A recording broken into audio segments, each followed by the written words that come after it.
Chhattisgarhi video देखने के लिए हमारे चैनल को सब्सक्राइब करें और दबाएं इस बेल आइकन को ताकि हमारे वीडियो के नोटिफिकेशन आपके पास पहुंचे सबसे पहले।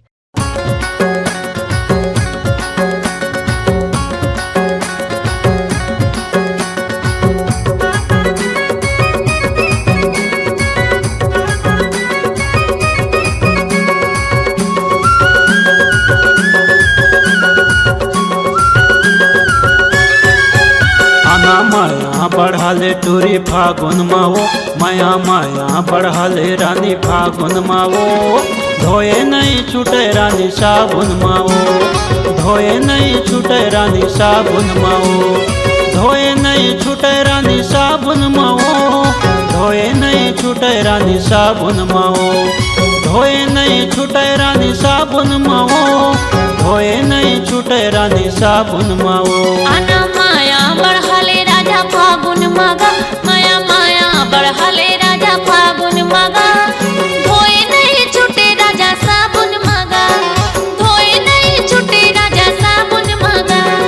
धोए नहीं छूटे राजा साबुन मागा, धोए नहीं छूटे राजा साबुन मागा। धोए नहीं छूटे राजा साबुन मागा, धोए नहीं छूटे राजा साबुन मागा। आना माया बढ़ाले राजा फागुन मागा, माया माया बढ़ाले राजा फागुन मागा।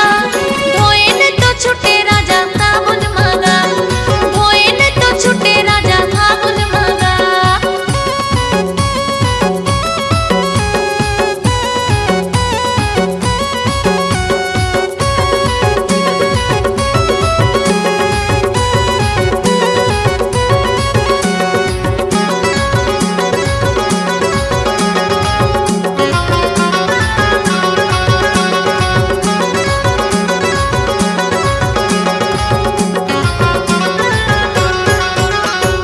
परिस्ताहर फूले हवे देख तो लाल लाल, चिकन लगा डारे देख तो गागुला। तोर माया के रंग मा रंग डारे मोलया, तोर माया के रंग मा रंग डारे मोलया। तोर माया के बोली रानी हावे लाजवाब, लाल हरा पीला नीला लायो रंग खाल। चल दोनों जन होली माँ मचाबो धमाल, देखत रही दुनिया हो जाही वो कमाल। आना माया बढ़ाले राजा फागुन मारे, माया माया बढ़ाले राजा फागुन मारे। धोए न तो छूटे राजा साबुन मारे, धोए न तो छूटे राजा फागुन मागा।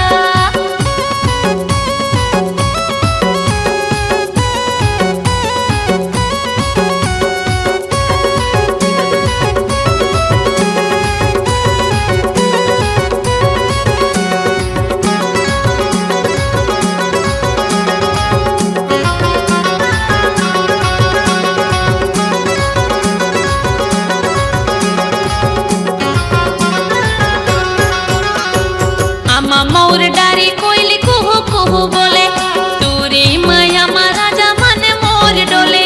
बाजे नगाड़ा रंग उड़ाते गुलाल, होली माया दे सब करते बवाल। तोर पीरित के नशा मोला चढ़े हावे से, भांग गोली खाए हाँ लागे मोल जैसे।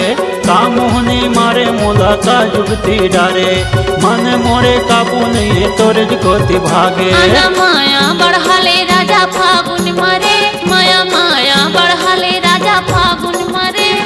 धोए न तो छूटे राजा साबुन मारे, धोए न तो छूटे राजा साबुन मारे।